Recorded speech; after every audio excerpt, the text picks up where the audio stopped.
Llegó el momento de cerrar el curso y para esto haré como una especie de recuento de lo que hicimos en estas semanas.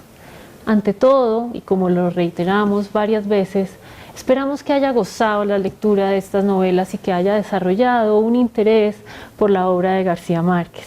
Específicamente, esperamos que haya gozado con este proceso de atar cabos para identificar la forma en que se relacionan las obras entre sí y que haya disfrutado de este proceso de identificar las relaciones intertextuales. Recordemos algunos ejemplos de cómo los textos están construidos sobre la base de textos anteriores. La hojarasca es un claro antecedente de 100 años de soledad. El coronel no tiene quien le escriba presenta muchas similitudes con La mala hora, dado que ambos se desarrollan en espacios similares en el contexto de la violencia. Otro ejemplo puede ser la forma en que La mala hora retoma y completa historias anteriores. Un ejemplo de esto es la forma como se completan ciertos relatos de los funerales de la Mama Grande en La mala hora y cómo se aclara, si se quiere, este final de la hojarasca también. Este gesto se llevará a la perfección en 100 años de soledad, donde también se retoman personajes, situaciones, problemáticas y se amplían o se cambian. Recordemos cómo estructuramos el curso. Lo hicimos a partir de las siguientes secciones: el autor, la lectura, el lenguaje y la estructura, dimensiones del tiempo y el espacio.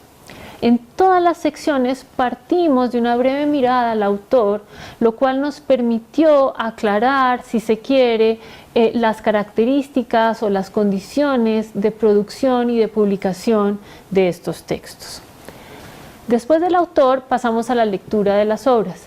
Esperamos que hayan podido identificar que la lectura de novelas breves, tales como La hojarasca o El coronel no tiene quien le escriba, se diferencia tanto de la lectura de cuentos breves como de la lectura de novelas un poco más largas, como lo son La mala hora y 100 años de soledad.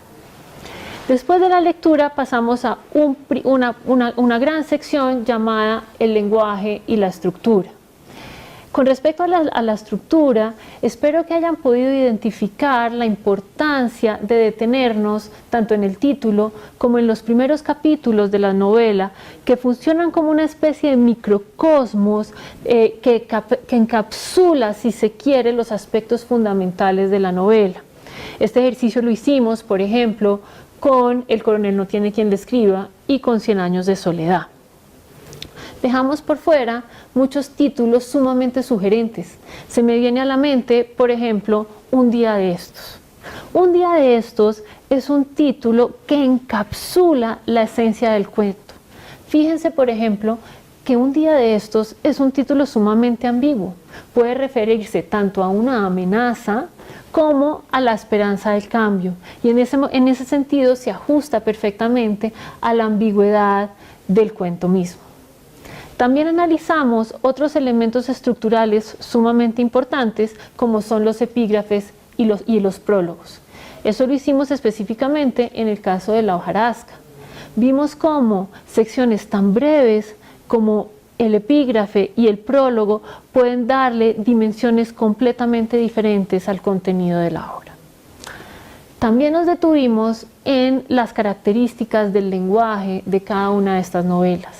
Vimos, por ejemplo, la importancia del multiperspectivismo en el caso de La hojarasca. Vimos la importancia del ritmo de la prosa en El coronel no tiene quien le escriba. Vimos la importancia de la enumeración, la hipérbole y la repetición en el caso de los funerales de la Mama Grande. Estrategias que luego se retoman magistralmente en 100 años de soledad y son las que permiten crear este ritmo envolvente que tanto caracteriza al autor. Después del lenguaje y estructura pasamos a estudiar las dimensiones del tiempo. En esta sección estudiamos los intervalos en los cuales suceden las novelas. Si me ocurre, por ejemplo, la media hora en La hojarasca, unos cuantos días de tregua en La mala hora y los 100 años en el caso de 100 años de soledad. En esta sección también abordamos temas como la violencia. Vimos que la violencia es absolutamente fundamental en la obra de García Márquez y que lo caracteriza quizás es esta forma sutil, si se quiere, de abordar la violencia. En esta sección también abordamos temas que trascienden cualquier tiempo o cualquier periodización, y un ejemplo de esto puede ser el dilema ético en La hojarasca. En la siguiente sección, el espacio y sus funciones, estudiamos aspectos específicos, tales como la relación entre la esfera pública y la esfera privada. En el caso de La mala hora, estudiamos la relación entre los de arriba y los de abajo. Sin embargo, haciendo un balance general, vemos que todas las obras que estudiamos estudian la vida de pueblo, vida marcada por el chisme, la rutina, el rumor, el aislamiento. Nos enfocamos específicamente en este aislamiento y la forma en que se construye. Sin embargo, como en las otras secciones, también dejamos elementos que quedan por fuera. Se me ocurre uno especialmente interesante en el caso de 100 años de soledad. Es cómo la casa como espacio absorbe, si se quiere, lo que está pasando en Macondo. La casa es un reflejo de la vida de Macondo.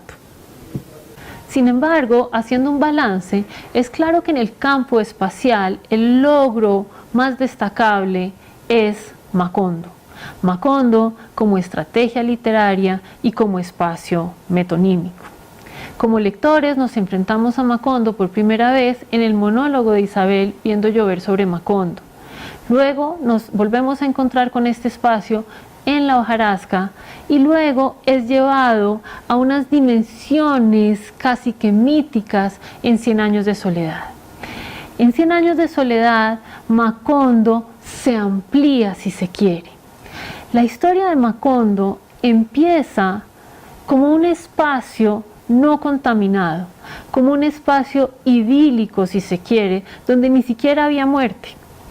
Luego, con el contacto con el mundo exterior, se pierde quizás ese carácter paradisiaco.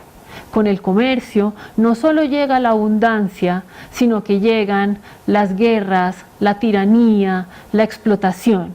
Vemos nuevamente en 100 años este ciclo que vimos en algún momento en La hojarasca, que es el Macondo que parte de una situación de aislamiento a un auge económico para terminar sumido en el olvido. La pregunta que queda por hacer es, ¿qué queda por fuera? Voy a mencionar tan solo dos aspectos que a mi juicio son fundamentales. Número uno, el clima. En la obra de García Márquez, el clima aparece claramente como una fuerza que se escapa del control de los personajes. Veamos, por ejemplo, la importancia del clima en un cuento como La siesta del martes. Si no es por la condición atmosférica que hace que la siesta sea ineludible, no habría cuento. Reiteremos, por ejemplo, la importancia del clima en la construcción del ambiente de odio y de terror en La mala hora. Y veamos finalmente la importancia del clima en 100 años de soledad. En Macondo llovió 4 años, 11 meses y 2 días, siendo un diluvio que marca el inicio, si se quiere, de la decadencia de Macondo. Y pensemos claramente en la condición atmosférica que caracteriza el final de la obra con este gran viento que deja a Macondo sumido en el olvido. Otro aspecto fundamental es la importancia del destino. Vemos que en muchas obras de García Márquez los personajes no pueden escapar a su destino porque todo está escrito. Eso lo vemos claramente en el prólogo de La hojarasca y lo vemos de principio a fin en lo que es 100 años de soledad.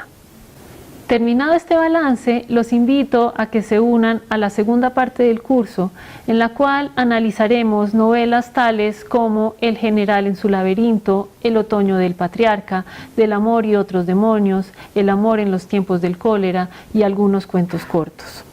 Los invito a que vean por qué, después de la publicación de 100 años de soledad, la producción literaria de García Márquez da un giro. Y los invito a que sigan explorando su obra.